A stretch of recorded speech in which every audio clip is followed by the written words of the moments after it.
안녕하세요. 올랜도 킴입니다. 오늘은 아이렌에 관해서 알아보는 시간을 갖도록 하겠습니다. 자, 다음 세이브로 자료에 보시게 되면 1개월 동안에 한국 분들이 많이 순매수했던 종목들이 있죠. 그런 종목들에 대해서 한번 살펴보겠습니다. 자, 가장 많이 샀던 종목은 아무래도 알파벳을 좀 많이 샀다. 저렇게 보시면 되겠고, 그 다음 브로드컴도 있고, 그 다음 마이크론 테크놀로지도 있다. 뭐 좋은 종목들이니까 좋죠. 그 다음 오라클도 좀 많이 빠져서 샀다. 자, 오늘 한번 아일리스 있죠. 아이렌 자체를 많이 샀는데 한 12 정도 되고 있습니다. 그래서 상당히 많이 샀는데, 자, 그렇다면 요 주식이 갈 수 있는지, 자, 거기에 대해서 한번 살펴보겠습니다. 자, 그래서 요거는 일단 제가 펜딩에다가 올렸던 자료인데, 아이렌 전환사채 발행 이유라든지 목적, 자, 거기에 대해서 12월 9일자로 제가 올렸던 내용입니다. 요 내용대로 한번 보시면은 아무래도 도움이 되니까, 자, 거기에서 한번 보겠습니다.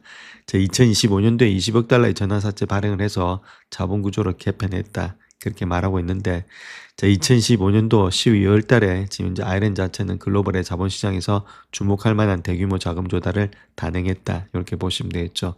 자, 특별히 20억 달러 규모의 사무전환사채, 그 컨버터블 시니어 노트들을 발행하면서 동시에 또 16억 달러 규모의 보통주의 유상증자, 이런 것들도 했죠. 그래서 총 36억 달러의 유동성을 확보하면서 부채 구조를 재편하는 복합적인 금융 거래를 성사시켰다. 이렇게 보시면 되는데, 자, 그렇다면 이렇게 해서 어떤 것들이 이점이 있는지, 자, 거기에 대해서 계속해서 한번 알아보겠습니다. 자, 그래서 이번 거래 자체가 가장 중요한 목적이 단순한 운전 자금의 조달을 넘어서서 아이렌이라는 기업의 정체성을 갖다가 비트코인 채굴 중심에서 고성능 컴퓨팅이라든지 인공지능 클라우드 인프라 기업으로 완전히 전환하려는 그런 전략적인 피벗이었다. 저렇게 우리가 해석할 수 있는데, 자, 근본 발행에 있어서 2032년과 2033년의 만기에 두 가지 트렌치로 나눠서 진행이 됐죠. 그래서 0.25%, 1%라는 극도로 낮은 표본금리로서 발행됐다는 점에서 투자자들 입장에서는 주가 상승에 잠재력의 높은 가치를 부여하고 있다. 이렇게 말하고 있습니다. 그래서 상당히 낮은 금리로 발행했다는 것들, 이런 것들이 단순한 지금 자금 조달이 아니라는 것들, 이런 것들 우리가 한번 체킹해야 되지 않나, 저 그렇게 생각을 합니다. 자, 거기서 우리가 한번 비교해 봐야 될 것은 지금 이제 장기 자금을 갖다 확보했다는 거죠. 32년, 33년이니까 만기일이 상당히 일단은 장기로 일단 자금을 확보했다. 그 다음에 초저금리에 조달에 성공했다. 0.25%고 1%니까 요번 지금 4% 정도 10년물 금리가 되고 있으니까 조달도 상당히 적게 했죠. 그 다음 프리미엄도 한 25% 정도 붙었으니까 주가 대비해서 할증이 붙었다는 것들. 자, 그 다음 또 초기 전환 가격이 51.4달러 정도 되고 있죠. 지금이 한 42달러니까 이런 것도 상당히 좋은 모양이 있다. 그래서 전반적으로 조달 자체가 상당히 좋았다. 이렇게 말씀을 드립니다.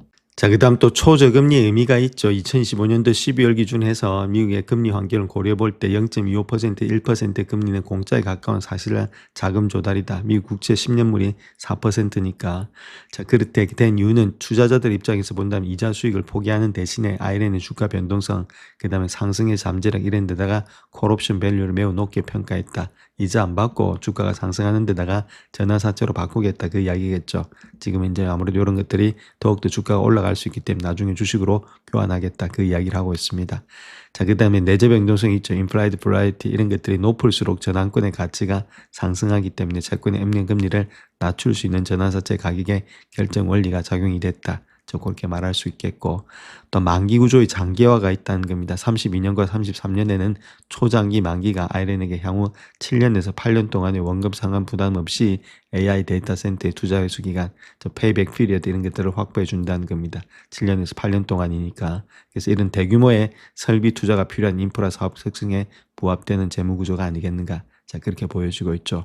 또한 전환사채 발행과 병행해서 아까 말씀드렸던 3,970만 주의 보통주를 갖다가 41불 12전에 발행해서 16억 달러 정도를 조달을 했다. 이런 것들은 사용처가 매우 명확하다는 겁니다. 그래서 기존에 발행했던 29년, 30년의 만기 전환사채를 지금 이제 리펄저스 다시금 사들이는 것이었다. 이렇게 보시면 되겠죠. 그래서 전반적으로 상당히 지금 좋은 모양이 있었다. 이렇게 말씀을 드립니다. 자, 그렇다면 현재 기존 부채 현황을 보게 되면 2029년도 만기에 컨버터블 펀드 자체가 13불 64전입니다. 전환가가. 그 다음 이자율은 3.5%였고, 자, 30년 만기는 전환가가 16.81이었다. 이자율이 3.25%고, 자, 만약에 지금 이제 전환가 자체가 현재 주가가 40에서 50불 사이 있는데, 이보다도 현저히 낮다는 거죠. 그래서 디비den드 마니가 된 상태였다. 만약 방치를 했다면 투자자들이 아무래도 전환권을 행사해서 막대한 양의 신주를 갖다가 시장에 쏟아낼 것이다. 그래서 심각한 지분이익 딜루션을 초래했을 것이다. 이렇게 밝히고 있죠.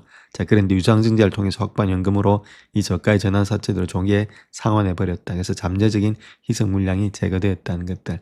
자, 그래서 전환가보다 훨씬 높은 51부 40전의 새로운 장기부채로 갈아타는 리파이낸싱을 단행한 거다. 상당히 잘했다 이렇게 보시면 되겠죠. 이러한 기존의 부채를 갖다가 떨어버렸다. 좀 그렇게 밝히고 있습니다.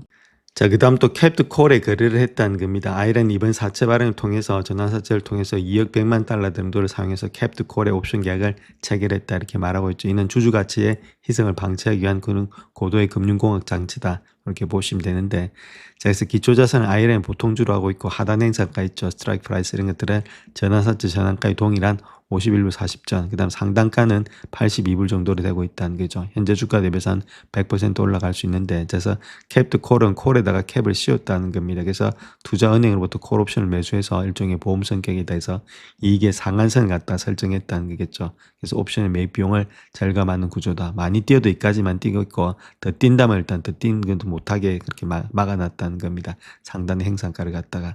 자, 그렇다면 이 정도까지는 또 뛸 수 있다 이렇게 생각도 할 수 있겠죠. 그래서 전반적으로 봤을 때는 상당히 좋은 구조를 하고 있다 이렇게 밝히고 있습니다. 자, 그래서 시나리오 A, B, C가 한 세 가지 정도가 있다 이렇게 보시면 되겠죠. 첫 번째는 일단은 51불 40점 미만일 때, 자, 그럴 때는 전환상태 투자자는 주식으로 전환하지 않고 만기의 원금상을 요구하고 있다. 자, 캡트 콜의 옵션은 가치 없이 소멸 한다. 그래서 비용만 지출한다. 이렇게 되지는 않는다는 겁니다. 자기들 생각에서. 자, 주가가 적어도 일단 70불까지는 가지 않겠는가. 두 번째 시나리오. 그때는 전환사태 투자자는 전환권을 행사해서 주당 51불 40전에 주식을 요구한다. 자, 이때는 신중을 발행하기 때문에 기존 주주의 지분이 희석이 되는데, 자, 그럼에도 불구하고 캡트 콜의 옵션을 행사할 수 있죠. 투자은행은 요 사이에 차익만큼의 주식이나 현금을 회사에게 지급할 수가 있다. 그렇게 말하고 있고, 결론적으로 회사는 투자은행으로부터 받은 주식을 전환사채 투자자에게 전달하거나 현금으로 상환함으로써 실질적인 신주 발행을 0으로 만들거나 최소화한다. 즉 희선이 완전히 상쇄가 된다. 이렇게 보면 되겠죠. 요 안에 있을 때가 가장 좋은 시나리오다.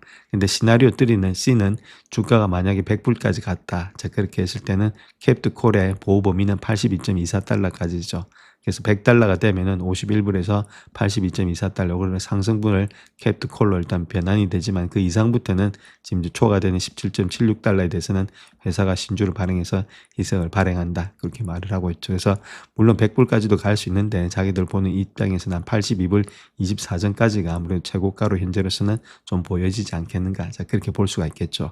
자, 그런 식으로 일단은 우리가 생각하셔서 시나리오를 짜게 되면 아무래도 주가의 상승폭을 갖다가 조금은 우리가 예측을 할 수 있다. 이렇게 말씀을 드립니다.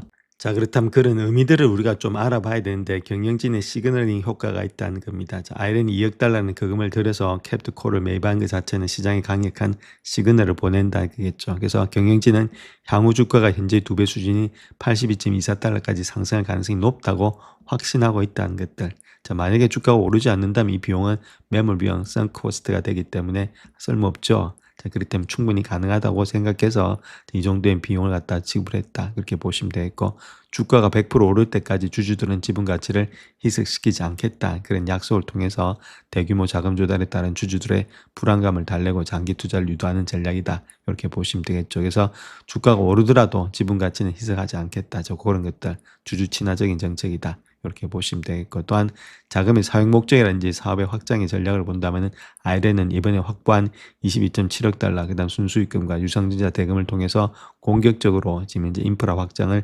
계획하고 있다. 즉 AI 인프라의 골드래시에서 승기를 잡기 위한 필수적인 투자다. 자, 이렇게 우리가 보시면 되겠습니다. 자, 그래서 현재 칠드레스의 데이터 센터에 확장이 되고 있다는 거죠. 호라이즌 1 프로젝트를 본다면은 아무래도 이런 캠퍼스는 아이랜의 AI 전략의 핵심 기지가 되고 있다. 그래서 2025년도 4분기 완공을 목표로서 호라이즌 1이라고 불리는 50메가와트 규모의 AI 전용 데이터 센터를 건설 중에 있다. 이렇게 말하고 있고, 자, 아무래도 기술 사용에 있어서는 공랭식 방식으로서 AI 칩의 발열을 감당하기는 어렵다. 따라서 호라이즌 1은 직접적인 칩 냉각 이런 기술을 도입해서 렉당에 2000kW 이상의 고밀도 전력 밀도를 지원하도록 설계가 됐다. 이렇게 말하고 있죠. 이런 것들은 엔비디아의 차세대 블랙웰의 GPU의 운영에 필수적인 사항이 되고 있다. 그렇게 말씀을 드릴 수 있겠고, 자, 수익 모델로 본다면 아이렌이 이곳에서 단순한 공감 인대뿐만 아니라 GPU를 직접 소유하고 클라우드 서비스를 제공하는 GPU as a 서비스 이런 것들의 모델을 확장하고 있다는 것들.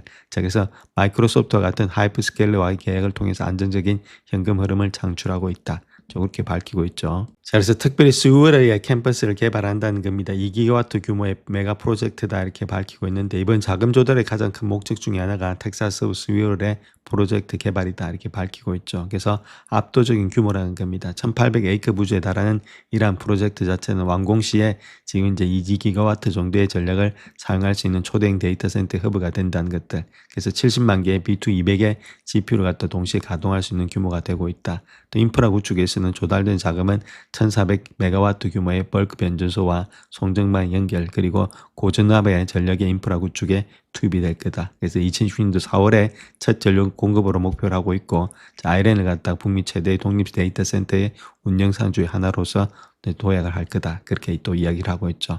경쟁 우위에서 본다면 AI 데이터 센터의 가장 큰 병목은 GPU가 아니라 전력인데, 이미 전력의 접속 권한과 부지를 확보한 아이렌의 스웨어 프로젝트는 전력난을 겪고 있는 빅테크 기업들에게는 매력적인 대안이 될 거다. 자, 그렇게 밝히고 있습니다. 자, 또한 아이론 같은 경우에는 비트코인의 채굴을 포기하는 것이 아니라 채굴 부분에서 창출되는 캐시프로 이런 것들을 AI 인프라 투자에 재투자하는 그런 선순환 구조를 지향하고 있다는 거겠죠. 자, 이런 것들이 아무래도 AI 사업이 본궤도에 오를 때까지는 회사의 기초 체력을 계속해서 지탱해 준다. 이렇게 보시면 되겠습니다. 자, 그래서 결론적으로 봤을 때 아이렌의 2025년도 12월 달에 20억 달러의 전환사채 발행이라든지 자본 재조정 이런 것들은 기업의 운명을 건 전략적인 베팅이다 이렇게 보면 되겠죠. 그래서 고비용의 부채를 청산하고 2030년대까지 이어지는 장기적인 금리를 확보함에 따라서 비트코인 반감기의 파고를 넘어서 AI 인프라의 거대한 성장의 기회를 잡을 준비를 마쳤다. 그렇게 말을 하고 있고, 캡트콜을 통해서 82.24달러까지 주가 상승 구간에는 주주 가치를 보호하겠다는 그런 경영진의 의미심장한 그런 시그널도 있겠죠. 자, 그럼에도 불구하고 전환사채 차익 거래에 따른 기술적인 매도 압력도 있다 이렇게 말씀을 드릴 수 있겠고, 그래서 아이렌은 이제 단순한 비트코인의 채굴주가 아니라 지금 이제 에너지 컴퓨팅 파워를 결합한 하이브리드 인프라 플랫폼으로서 평가를 받아야 된다 이렇게 말씀을 드릴 수 있겠죠. 그래서 현재 가장 주가의 핵심 변수 자체는 텍사스 웨어의 프로젝트의 성공적인 전력 공급 개시, 그리고 엔비디아의 GPU의 적기의 확보라든지 가동, 그리고 마이크로소프트 같은 우량 고객사의 추가 계약 이런 것들이 될 것이다. 그래서 이런 시나리오가 현실화된다면 아이렌의 현재 밸류에이션은 아무래도 글로벌 디지털 인프라 시장에서 주요 플레이어로 도약할 가능성이 있다 이렇게 말씀드릴 수 있겠죠. 전반적으로 이런 것들이 좀 좋게 형성이 되고 있다 이렇게 말씀을 드립니다. 자, 그래서 금요일날 특별히 네오클라우드 업종들이 상당히 많이 올라갔습니다. 지금 콜리브 같은 경우에 있어서도 많이 올라가면서 한 10.77%는 올라가면서 아무래도 이렇게 지금 차트가 좀 좋은 모양이 되고 있죠. 자, 역 헤드앤숄더로서 지금 이제 리버스 앤 헤드앤숄더가 되고 있다. 물론 아직까지 좀 올라가려면은 시간은 걸리겠지만, 그럼에도 불구하고 어느 정도 바닥을 다지면서 다 지금 주가는 반등되려는 그런 입장이 있다. 그렇게 보시면 되겠고, 자, 네비우스도 마찬가지죠. 200에서는 일단 지지받고 있고, 여기도 마찬가지 리버스 앤 헤드앤숄더가 되고 있다. 이렇게 보시면 됩니다. 그래서 전반적으로 조금만 눕는다 하더라도 상승의 여력은 있다. 이렇게 말씀드릴 수 있겠죠. 자, 아이렌 역시도 일단 쌍바닥을 치면서 주가가 200일선 위에서 올라가는 모양이 있다. 이렇게 말씀을 드릴 수 있겠고, 자, 어느 정도 이렇게 차트 모양은 상당히 좋은 모양이 있습니다. 하락의 추세가 일단 없어지고 쌍바닥을 치면서 올라가는 모양이기 때문에 주가는 좀 달리지 않겠는가. 자, 그렇게 볼 수 있겠죠. 이때도 제가 아무래도 좀 저평가되어 있다고 이렇게 말씀을 드렸습니다. 자, 거기다가 특별히 아이렌이 올라갔던 이유 중에 또 하나가 아무래도 비트코인이 있어서 일단 이제 상승세가 돌아나가고 있다는 거겠죠. 비트코인 마찬가지로 92,000까지 올라가고 있습니다. 그래서 어느 정도 일단 바닥을 다지면서 이렇게 쌍바닥을 다지면서 여기도 마찬가지로 올라가는 모양이 있죠. 이런 식으로. 자, 그런 가운데이기 때문에 주가 자체 이런 것들에 영향도 좀 받지 않았나. 이더리움 마찬가지입니다. 뭐 XRP 이런 것들에 일단 지금 이제 암호화폐들이 올라가는 모양이 있다. 자, 이런 것들이 올라간다면은 아무래도 호재가 좀 되지 않겠는가. 특히 아이렌에 있어서는 자, 그런 것들이 주가 상승의 원동력이 됐다. 이렇게 말씀드릴 수 있겠습니다. 자, 그래서 아이렌의 매출을 한번 보겠습니다. 매출의 성장률이 2025년도 170%, 그 다음에 일단 126%, 그 다음 134%니까 100%가 넘어가니까 좋죠. 근데 2028년도 가면은 좀 48% 많이 떨어집니다.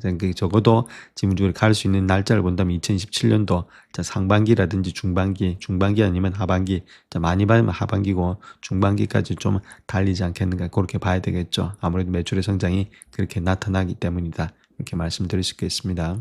자, 다음 캐시프롬 오퍼레이션 한번 보겠습니다. 영업 활동을 통해서 번 돈 있죠. 그래서 2015년도는 일단 상당히 많이 올라갑니다. 366%. 그다가 2016년도에도 많이 올라갔죠. 557%. 자, 그러다가 2017년도 되면 한 88%로 많이 꺾입니다. 그러니까 적어도 2020년도 말까지라든지 중순 그때까지는 좀 달리지 않겠는가. 자, 그렇게 봐야 되겠죠. 한 1년 정도를 우리가 바라보면서 좀 갈 수 있는 그런 집 이제 회사 중에 하나가 될 수 있다. 이렇게 말씀드릴 수 있겠죠. 단기적으로 봤을 때 그런 식으로 하는 것이 바람직하다. 이렇게 말씀드립니다. 자, 그렇다면 적정 주가 한번 구해보겠습니다. 2027년도가 1.06, 그 다음에 2.79, 요까지 한번 구해보면 되겠죠. 두 가지를 놓고 한 1년 반 정도 일단 갖고 갔을 때 어떤 시기일 때 지금 이제 좌표가 나오는지 그거 한번 봐야 되겠죠. 밸류에이션을 통해서 적정 주가가 나오는지.